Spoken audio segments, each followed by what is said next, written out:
I will never skip this move again after seeing these results. Let's dive in. Grab your dumbbells and find a sturdy box or bench. First, stand tall and place one foot on the box.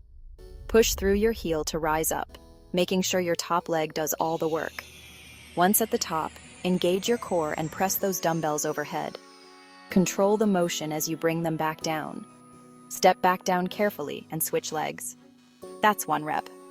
We're hitting 3 to 4 sets of 5 reps per leg today. Keep your form tight, pace yourself, and embrace that burn. Crushing this move will build strength and burn fat efficiently. Remember, consistency is key, and you've got this. Smash that like button, subscribe, and hit the bell for more workouts. Tell me how you're feeling after day 7 in the comments. See you tomorrow for day 8. Let's make those goals a reality.